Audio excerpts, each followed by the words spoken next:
Telugu Desam party ఉద్దేశ్యపూర్వకంగా ఎన్నికల సంఘం మీద ఒత్తిడి తీసుకొచ్చి తద్వారా వ్యవస్థలన్నీ కూడా చేతబట్టుకుని ఎన్నికల వ్యవహారాన్ని మొత్తాన్ని ఎన్నికల జరిగేటువంటి తంతు మొత్తాన్ని కూడా తెలుగుదేశం పార్టీ అపహాస్యం చేయటానికి వాళ్ళ చేతుల్లోకి తెచ్చుకుంటాకి భారతీయ జనతా పార్టీతో పొత్తు పెట్టుకున్నట్టుగా ఇవాళ మనకి ఈ రాష్ట్ర ప్రజలందరూ కూడా అవగాహన ఏర్పడుతుంది.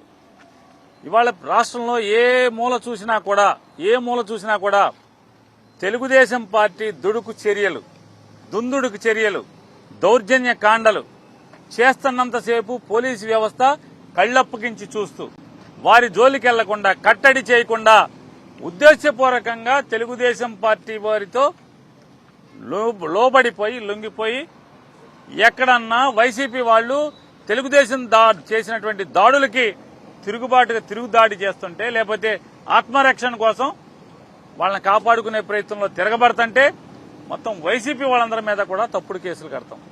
చేతులతో టీడీపీ వాళ్ళు కొర్రలతో కొట్టినా కూడా కేసులు లేవు. కానీ దాన్ని తిరుగుబాటుగా ఆత్మరక్షణ కోసం వైసీపీ వాళ్ళు చేతులతో ఎక్కడన్నా తిరగబడితే 307 తప్పుడు కేసులు అన్ని డీజీపీ గారికి కూడా చెప్పాం. అలా కడుతున్నారా అన్నాడు. కడుతున్నారని నేను రాతపూర్వకంగా ఇవ్వండి, ఖచ్చితంగా నేను యాక్షన్ తీసుకుంటాను, ఎటువంటి తప్పుడు అధికారి మీదైనా మేము చర్య తీసుకుంటామని చెప్తే వారికి చెప్పాం. అయ్యా ఇవాళ అంబటి రాంబాబు గారు కూడా మాట్లాడారు. ఇవాళ total law and order failure అంతా కూడా పోలీస్ ఫెయిల్యూర్. ఈ ఎలక్షన్ తర్వాత జరిగేటువంటి హింస అంతా కూడా పోలీసుల యొక్క ఫెయిల్యూర్ మూలంగానే ఇదంతా జరుగుతుంది. ఎక్కడైతే పోలీసులు నిశ్చర్యగా ఉంటున్నారో, ఎక్కడైతే పోలీసులు ఫోన్ కాల్స్ వచ్చినా కూడా యాక్షన్ కి దిగట్లేదో, ఎక్కడైతే తెలుగుదేశం పార్టీ ధ్వంస కార్యక్రమాలు దౌర్జన్యకాండలు చేస్తున్నప్పుడు వాళ్ళు నిలువరించకుండా వాళ్ళని కట్టడి చేయకుండా ఎక్కడ ఉంటున్నారో అక్కడే ఈ కార్యక్రమాలన్నీ జరుగుతున్నాయి. తిరుపతి చూసుకుందాం.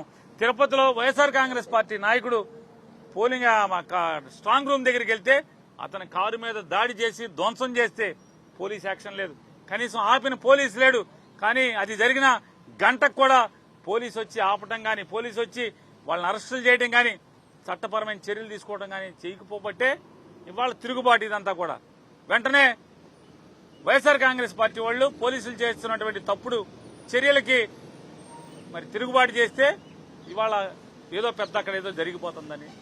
పల్నాడులో వినుకొండ నియోజకవర్గంలో చూసుకున్నా, లేదా సత్తెనపల్లి నియోజకవర్గంలో చూసుకున్నా, నరసరావుపేటలో చూసుకున్నా, మాచర్లలో చూసుకున్నా, ఎక్కడ చూసుకున్నా కూడా తెలుగుదేశం పార్టీ ధ్వంసకాండకి తెరలేపితే అక్కడ పోలీసులు ఎక్కడా కూడా కనీసం పట్టించుకోని పరిస్థితి. అయ్యా మమ్మల్ని కొడుతున్నారు, చంపుతున్నారని ఎస్పీకి ఫోన్ చేసినా కూడా మేము చర్య తీసుకుంటామని ఎవడే చెప్తే ఒక్క పోలీసు వచ్చిన వాళ్ళు లేడు. ఏమైపోయారు ఈ పోలీసులు అందరూ కూడా? ఎక్కడున్నారు అంటే ఉద్దేశపూర్వకంగా ఒక దీపక్ మిశ్రా అనేటువంటి రిటైర్డ్ ఆఫీసర్ని, ఎన్నికలకు ఎవడన్నా అబ్జర్వర్ గా రిటైర్డ్ ఆఫీసర్ని ఎవరిని వేస్తా అండి? అకౌంటబిలిటీ ఏముంటుంది? వాడికి బాధ్యత ఏముంటది? ఎవరికి అతను ఆన్సర్ చెప్పేటువంటి పరిస్థితి ఉంది?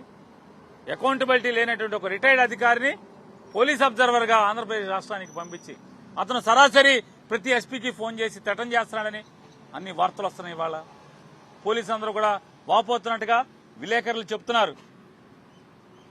పోలీసులు పెద్ద అధికారులు మాకు చెప్పుకుంటున్నారు. ఏం చేస్తామండి, ఢిల్లీ నుంచి ఒక రిటైర్డ్ ఐపీఎస్ ఆఫీసర్ అబ్జర్వర్ గా వచ్చాడు, అతను డైరెక్ట్ గా ఫోన్ చేసి థ్రెటన్ చేస్తున్నాడు, నిన్ను సస్పెండ్ చేస్తాను, ఎలక్షన్ కమిషన్ కి నీ గురించి రాస్తాను, ఢిల్లీకి రాస్తాను అని చెప్పి థ్రెటన్ చేస్తున్నాడు. సార్ ఏకపక్షంగా తెలుగుదేశం పార్టీకి, భారతీయ జనతా పార్టీకి లొంగిపోమ్మని చెప్పని థ్రెటన్ చేస్తున్నాడని చెప్పిన వార్తలు వస్తున్నాయి. మరి ఇంకా పోలింగ్ అయిపోయాక కూడా ఈ అబ్జర్వర్ ఇక్కడ అవసరమా అని అడుగుతున్నాను. ఇన్ని గొడవలకు కారణమైనటువంటి ఈ అబ్జర్వర్ ఇక్కడ ఉంచాలా? ఇంకా రిటైర్ అయినటువంటి కావాలా? ఏ ఒక్క ఉద్యోగంలో ఉన్నటువంటి ఒక్క ఐపీఎస్ ఆఫీసర్ లేడా? కేంద్ర ప్రభుత్వానికి గాని, ఎన్నికల సంఘానికి, కేంద్ర ఎన్నికల సంఘానికి గాని ఒక్కడు కూడా ఉద్యోగం చేసేటువంటి సర్వీస్ లో ఉన్న ఒక్క ఆఫీసర్ కూడా లేడు. ఇవాళ కృష్ణా జిల్లా చూసుకోండి, చేతులతో టీడీపీ వాళ్ళు వచ్చి వైసీపీ వాళ్ళని కొట్టి వైసీపీ వాళ్ళు తిరగబడుతుంటే చేతులతో కొట్టుకున్న కేసులకి 307లో టీడీపీ వాడు కంప్లైంట్ ఇస్తే చాలు పోలీసులు చెప్తున్నారు. ఉదాహరణకి బందర్ తీసుకుందాం, ఉదాహరణకి పెనమలూరు తీసుకుందాం. మా డీఎస్పీ ఊరుకోవట్లేదండి, టీడీపీ వాళ్ళ మీద కేసు కట్టపోయినా పర్లేదు, ముందు వైసీపీ వాళ్ళని అరెస్ట్ చేయండి, 307 కట్టండి అని మా మీద ఒత్తిడి చేస్తున్నాడండి అని సీఐలు చెప్తున్నారు.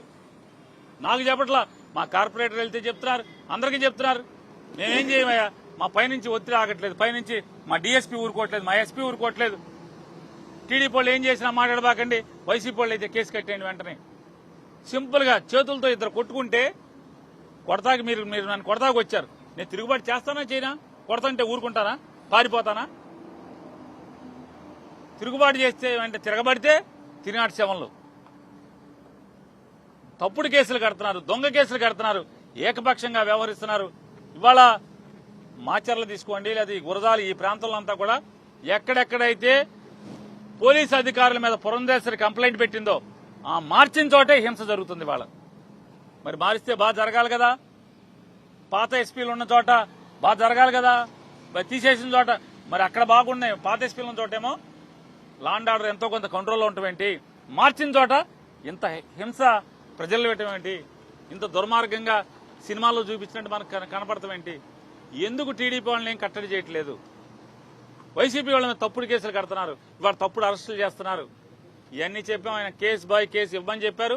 వారికి ప్రతి ఊర్లో ఆఖరికి తాడిపత్రిలో కూడా ఎంత దుర్మార్గం జరిగిందో, ఏ రకంగా జరిగిందో, పోలీసు ఏ రకంగా ప్రేక్షక పాత్ర, తెలుగుదేశం పార్టీ ధ్వంసరచనకి ఏ రకంగా ప్రేక్షక పాత్ర పోషించి వారిని పరోక్షంగా ఎంత ప్రోత్సహించారో ఇవాళ మన అన్ని కూడా ఆయన చెప్పడం జరిగింది.